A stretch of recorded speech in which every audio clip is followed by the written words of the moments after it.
Ein wesentliches Element sind die Bedienelemente, ja. Und dort, das ist so ziemlich bei fast jedem Wohnmobil gleich, so über dem Eingang, wo man es auch erwartet, da sind viele Bedienelemente. Aber ihr habt ein Hauptbedienelement direkt drunter montiert. Victron Energy, ja, das ist das Farbdisplay von Victron Energy, was viele schon kennen, die das System haben, das allerneueste. Richtig, ist das Color Control von Victron, wo man hier ganz gut sehen kann, wie simpel das dem Nutzer dargestellt wird, was gerade passiert. Ja? Und da wir natürlich Kunden haben, die nicht unbedingt immer jetzt Elektrotechnik studiert haben oder so etwas, ist es wichtig, sowas simpel darzustellen und so dass man es eben auch als Laie, sage ich mal, gut bedienen kann.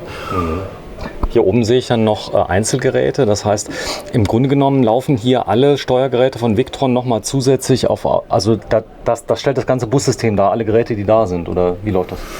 Naja, ein Bussystem haben wir hier noch nicht. Okay. Wir haben in dem 12 Meter, den wir auch schon gefilmt haben, haben wir das neue Bussystem gesehen, wo wir eben diese Komponenten zusammenführen wollen. Ja. Wobei man sagen muss, dass nicht jeder Kunde jetzt so scharf darauf ist, so ein zusammengeführtes System zu haben. Auch ist es schön, einfach einen mechanischen Schalter zu haben, die Komponenten getrennt zu haben. Und hier ist es eben so, dass was unterm Schrank ist, was wir hier unten finden, das ist das, was der Kunde am häufigsten braucht, ständig braucht, und das, was hier oben im Schrank ist, das kann ich eigentlich abdecken und da brauche ich eigentlich nur selten dran. Deswegen ist es hier auch schön hinter der Blende versteckt. Ja, schön ist auch hier oben, ihr habt gesorgt für Abluft. Passiv, das ist gut. Also Kleinigkeiten, die mir auffallen. Ja, das Display, ich habe ja einen Volkswagen T6, das hat noch genauso ein schwarz-weiß Display. Ihr seid gerade an einem neuen Display dran oder kann ich auf Wunsch immer das haben? Nein, das wird es irgendwann nicht mehr geben, das wird irgendwann auslaufen. Schade. Wird natürlich eine Übergangszeit geben, wo auch das noch verfügbar ist. Es ist einfach so, dass die Optik ist vielleicht ein bisschen analoger, ein bisschen altbacksch, sage ich mal, aber es funktioniert einfach einwandfrei. Und wie gesagt, es gibt immer wieder Kunden, die einfach sagen, Mensch, mir reicht das. Ich möchte nicht mit meinem Smartphone irgendwelche Tankgrößen abfragen oder irgendwelche Klimaanlagen einschalten.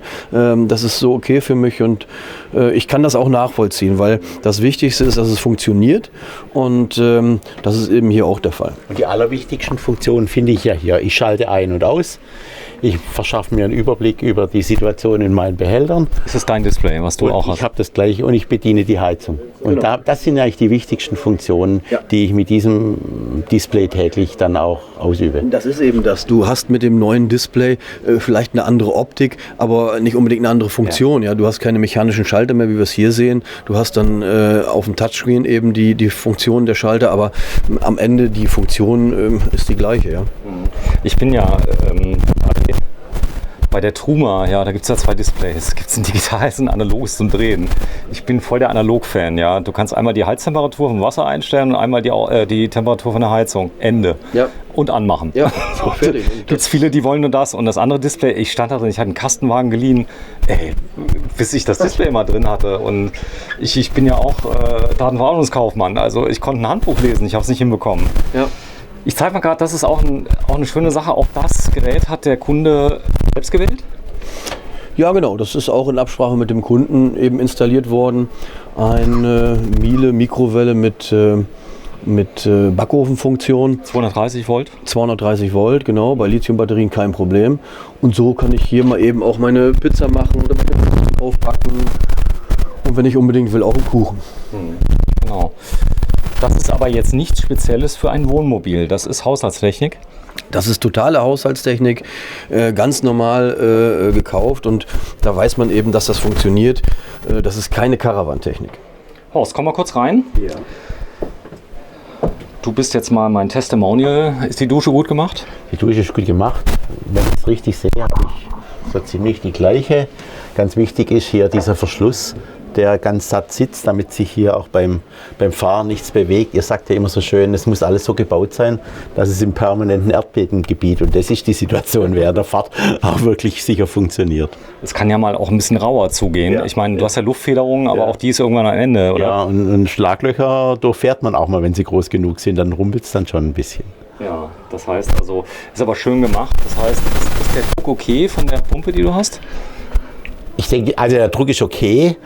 Die Dusche kann man ja auch selber ein bisschen steuern, wie weit man aufdreht. Man sucht sich immer den richtigen Kompromiss zwischen Menge an Wasser, die rauskommt, und gleichzeitig Verbrauch, weil man will mit dem Wasservorrat, den man an Bord hat, ja auch eine gewisse Zeit auskommen. Also man hat alle Möglichkeiten, man kann volle Kanne duschen, lange, man kann aber auch sparsam sein, wenn man mit seinem Wasservorrat ein bisschen haushalten möchte. Ja, toll ist natürlich hier der Spiegel. Ich glaube, einen größeren Spiegel kann ich mir gar nicht mehr vorstellen, zumal da wahrscheinlich was dahinter ist, oder? Ja klar, der Kunde möchte natürlich auch hier irgendwie seine Utensilien unterbringen können und Aber was mir auffällt, man muss nie drücken, man zieht immer nur bei euch. ja, finden wir ganz schön, weil das einfach von der Handhabung her eine schöne Geschichte ist, ja.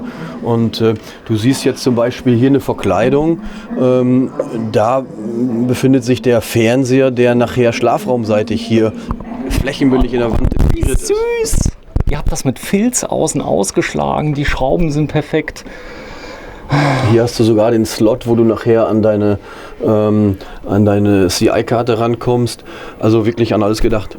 Und nicht nur für die Damen der Schöpfung wichtig, Ja. auch für den einen oder anderen Herrn, dass man sich im Spiegelschrank wie zu Hause im Profil und auch mal von hinten anschauen Und von der Seite, falls man irgendwelche Haare vergessen hat, die man abrasiert hat. Ja, das kenne ich nämlich. Die dann, wo dann anschließend meine Mutter kommt und sagt, man kann dich ja nicht aus dem Haus lassen, Junge. Das Waschbecken, Reinigung. Hast du auch so ein Waschbecken? Ich habe das gleiche, Korean-Oberfläche, schön geformt, wirklich Pflegeleicht, gell? Trockenwischen, alles sauber, fertig. Wir hatten das letzte Mal das Thema Rasieren und Haare im Dingsbums drin. Da gibt es ja Waschbecken, die kriegst du nicht raus, die Haare, ja. Keine Ecken, keine Kanten, abspülen und fertig. Ja. So Kleinigkeiten, weil das da sieht nicht so aus, das kannst du es eben mal auswechseln. Ja, die Mischbatterien, Hans Grohe, es geht kaum besser. Ja, der Name spricht für sich. Ja. Passt zu Mercedes-Benz? Passt zu Mercedes und zu Vario. Sehr schön. Auch innen.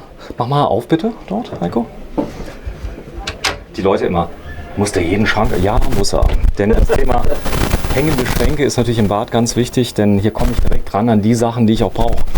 Ja genau, aber auch das wird eben mit dem Kunden abgestimmt. Will ich hier einen Wäscheschrank haben, um Handtücher zu lagern, oder will ich einen Hängeschrank haben, wo es ist? Das ist eben das Schöne, dass der Kunde da sagen kann, wie möchte ich es haben. Ja? Und darüber siehst du jetzt zum Beispiel auch wieder ausströmende Klimaanlage.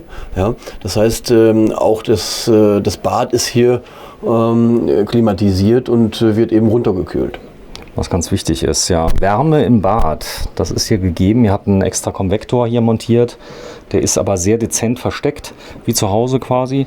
Das ist, das ist eine Warmwasserheizung, die eingebaut ist. Fußboden?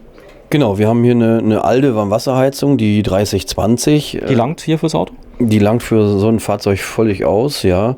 Bei 10,60 Meter mit einem Slide-Out ist das gar kein Problem. Und wir machen eben hier die Wärme über den Konvektor, den du jetzt gerade so schön zeigst, und eben eine Fußbodenheizung im gesamten Fahrzeug. Und hinter uns befindet sich so ein Handtuchheizkörper. Ich zeig dir mal. Das ist übrigens auch bei günstigeren Wohnmobilen. Die Leute gucken immer, ist ja der Handtuchheizkörper drin? Denn das ist irgendwie so ein Luxuselement, was keinem fehlt, aber auch sehr praktisch. Ja, ist einfach schön, wenn du, dein Handtuch vorwärmen kannst, aus der Dusche kommst und dann das leicht vorgewärmte Handtuch zu dir nimmst und eben nach dem Abtrocknen aufhängen kannst, damit es möglichst schnell trocknet. Kleines Detail. Ich vermute mal, das ist diese Toilette, die du mir gestern schon gezeigt hast. Ihr habt die Toilette genau über dem Schwarzwassertank montiert. Besser geht's nicht. Warum? Ja, du weißt, ich stehe da drauf, weil das einfach ein schönes System ist, was super simpel ist und eben nicht anfällig ist. Ja? Ich habe keinen Impeller, der irgendwo sich zusetzen kann. Wahrscheinlich am besten noch am ersten Weihnachtstag, wo ich keinen Installateur erwische, sondern wo ich dann selber... Mach mal kurz auf, dass wir mal reingucken. Also hier sitzt der Schwarzwassertank direkt darunter. Genau, hier sitzt der Schwarzwassertank direkt darunter. Wenn ich den Schieber hier öffne mit dem Fuß, dann gucke ich direkt auf den Tankboden und normalerweise, wenn die Wasserpumpe jetzt an ist, würde sich jetzt hier ein Wasserspiegel draufstellen. Das heißt, der bildet den Geruchsverschluss und das ist einfach ein super simples System, wo sich nichts zusetzen kann. Hast du dasselbe System? Ich habe das gleiche, ja. Bin sehr zufrieden. Riecht das irgendwie? Überhaupt nicht. Wasser ist geruchsfest, da kann nichts durch. Die Kugel und Wasser sind eine perfekte Dichtung. Ja gut, der Trick dabei ist eben, nachher so einen Tank richtig zu entlüften. Das heißt, in dem Moment, wo ich nachher meine Fäkalien runterspüle, wie ich es jetzt, ich sag mal, darstelle, könnten schon Gerüche hochkommen, tun sie aber nicht, weil ich eben durch die Fäkalien, die runterspülen, einen Unterdruck ziehe und dieser Unterdruck beziehungsweise wird dann zum Überdruck im Tank und der muss dann irgendwo weg. Und wenn ich das richtig konstruiere, dann funktioniert das einwandfrei. Das wäre aber nicht so, wenn ich es einfach offen stehen lassen würde. Irgendwann käme es dann hoch. Ja, genau, klar. Wenn ich das jetzt hier eine Viertelstunde so offen halte, dann würde irgendwann da Gerüche hochsteigen. Aber das ist ja nicht der Fall eigentlich. Nee, ich wollte nur kurz verstehen, da ist jetzt kein System dazwischen, was das abdichtet, sondern das ist im Prinzip ein Siphon, was oben drauf steht durch das Wasser. Habe ich eine Geruchsentkopplung und ja, cool. Und man riecht nichts. Nee, und die simpelste Technik mit der besten Wirkung, würde ich jetzt mal sagen. Ja. Okay, das heißt, da ist jetzt kein Zerhacker dabei. Nee, also keine zusätzliche Technik. Reine Physik. Ja, Sag mal, ganz kurze Frage, Horst. Deine Frau, die war schon immer Camperin. Du hast mir erzählt, ihr habt euch gemeinschaftlich dazu entschlossen zum Campen, unabhängig voneinander. Ja. War das so, ihr seid abends nach Hause gekommen und gesagt, du Horst und du... Nee, das war ein Jahreswechsel vor 3 Jahren. Wir hatten Pause von der Arbeit, wir waren gemütlich zu Hause über die Feiertage. Und wir haben immer schon, und da haben wir angefangen zu überlegen, wir haben ja vorgehabt, beide gleichzeitig zu arbeiten. Dann haben wir überlegt, was könnten wir mal machen? Und zwar mal abends miteinander gefragt, was könnten wir mal machen, wenn wir nicht mehr arbeiten? Und so, meine Frau kam auf das Thema Wohnmobil, ich kam auf das Thema Wohnmobil. Wir hatten keine Erfahrung. In Stuttgart war ich und da sind wir dann hingegangen. Da haben wir uns das erste Mal schlau gemacht. Die große Welt der Reisemobile, was es alles an Varianten, Typen, Hersteller gibt, mal begonnen einzuarbeiten. So hat es angefangen. Cool. Was war denn so das schönste Reiseziel, was ihr bisher angefahren habt? Also schön war das Überwintern in Spanien. Wo wart ihr? Wir waren eigentlich in ganz Spanien, die ganze Mittelmeerküste sind wir runtergefahren bis kurz vor Gibraltar und dann auch wieder zurück und sind immer wieder an solchen Orten stehen geblieben, wo es uns gefallen hat. Auf Plätzen wart ihr da? Auf Reisemobilstellplätzen, okay. Ja. Und es war einfach schön, mal dem Winter zu entfliehen für längere Zeit und praktisch täglich Sonnenschein und Temperaturen um 20 Grad zu erleben im Januar und im Februar. Und das schönste Reiseziel hier in Europa, also aus dieser Saison, war für mich die dänische Nordseeküste. Da waren wir dieses Jahr auch schon. Ich finde es wunderbar, in Dänemark an der Nordseeküste auf der einen Seite diese riesengroßen Dünenplätze zu haben, wo es keine Parzellierung gibt, wo man sich dort hinstellt, wo Platz ist. Das darf man dort, ja. Und dann auch noch die schon etwas raue, aber sehr authentische Nordsee dann live zu erleben. Und deine Frau, ist sie jetzt Camperin auch? Liegt sie es? Also die ist nicht nur Camperin, sie hat auch ein bisschen einen Geschmack am LKW gefunden. Meine Frau hat ja keinen LKW-Führerschein und sie hat am Anfang immer gesagt, das macht sie auch nicht und sie würde nie so ein großes Auto bewegen. Ja. Aber jetzt, wo er da ist, unser Wagen, spielt sie schon mit dem Gedanken und ich glaube, dass sie sich vielleicht so um den Jahreswechsel vielleicht noch hinsetzt und auch noch den LKW-Führerschein. Den CE dann sogar. Ja, den wir brauchen. Ja, genau.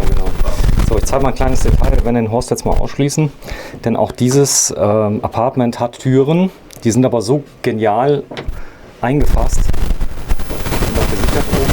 Wir werden gleich mal Details zeigen, die ist jetzt zu, ich kann sie abschließen, ihr habt einen richtigen Riegel dahinter. Genau. So. Horst? Ja. Gut, die ist jetzt, ich sag mal, ich höre den Horst noch einigermaßen, aber es gibt eine zweite Tür, wenn ich die zumache, das machen wir jetzt mal. Warte mal, wenn die mal gerade zulässt. Horst, ich schrei mal gleich und du schreist mal so laut wie es geht gleich, okay?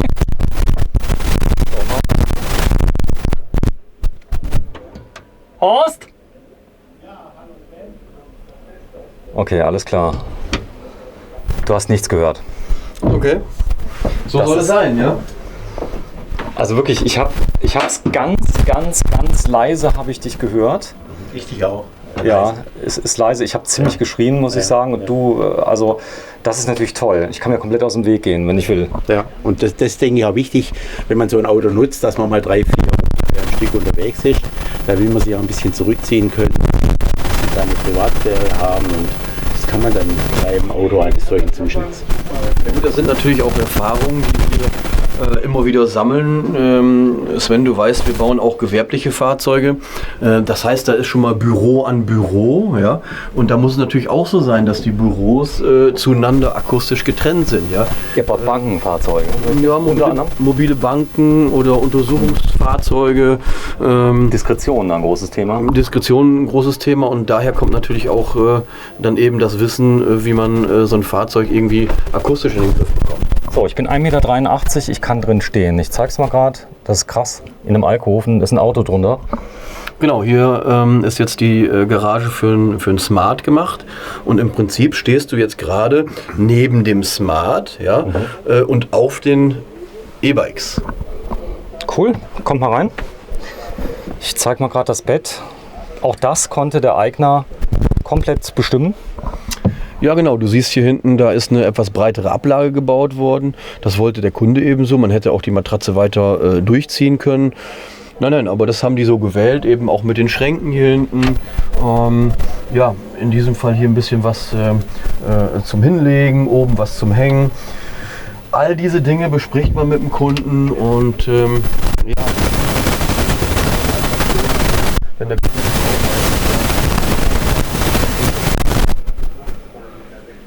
Also das Schlimme ist, Horst, man darf sich die Autos nicht nacheinander angucken, ja.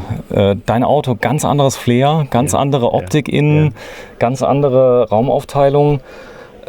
Das hier ist auch nicht schlecht, oder? Das ist auch nicht schlecht und wichtig finde ich immer beim Bett, es muss lang genug sein, dass die Füße gut untergebracht sind. Es muss breit genug sein, dass man ein bisschen Bewegungsspielraum hat. Und ich habe gerne die ganz großen Decken, 155 auf 220 und die sollen halt auch noch irgendwo bequem dann unterkommen. Schön ist auch hier das Velour, was drin ist. Das habe ich bei Murillo drin. Das schafft eine unglaublich tolle Akustik und Raumklima, oder? Also natürlich helle Farben machen den Raum immer angenehm groß und die dämpfenden Eigenschaften sorgen halt dafür, dass man hier wirklich auch eine angenehme Akustik hat, was nicht kalt und es ist unglaublich heimelig. Das heimelig, ja. Und dazu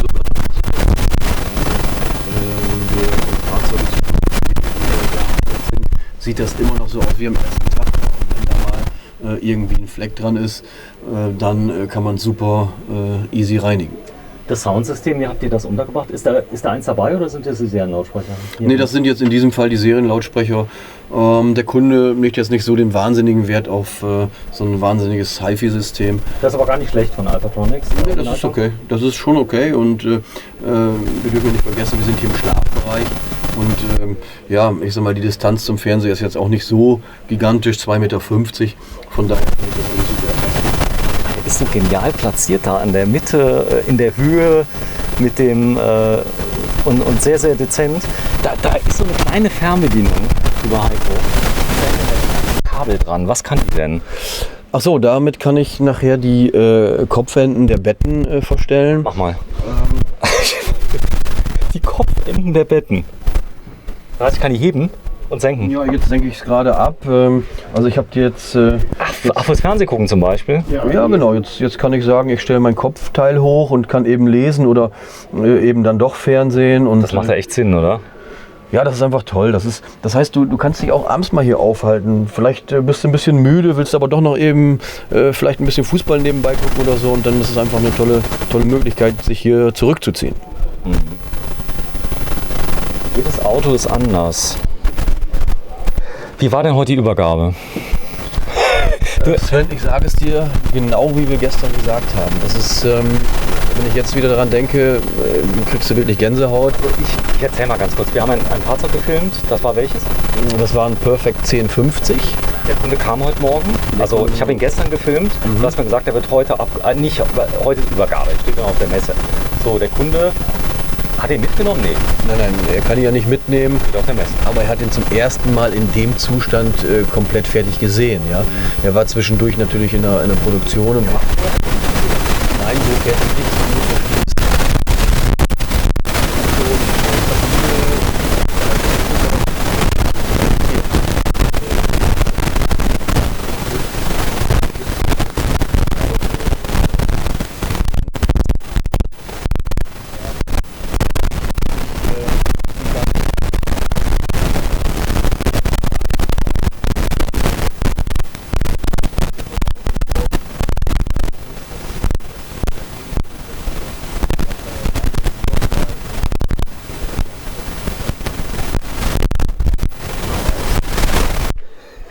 Liebe Zuschauer, das ist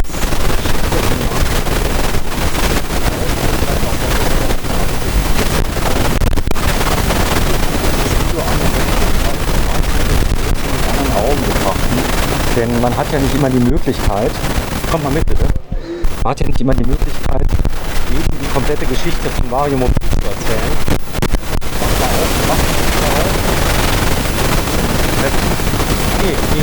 Ja, für den Dreh haben wir es ja genehmigt bekommen. Oh, ich bin, weißt du, nach so einem Dreh stehst du da, du erfährst bei dem Fahrzeug so viel über, ich sag mal, das Thema Drang nach Freiheit, das die Leute haben, um dann ihr Apartment, wenn du überlegst, eine Eigentumswohnung heute, die kostet ja auch 600.000 Euro, ja, die ist vielleicht vermietet, wirft dann, ich sag mal, einen Tausender ab oder sowas. Damit kannst du ja nie wegfahren. Das ist das Problem, sie ist nicht mobil.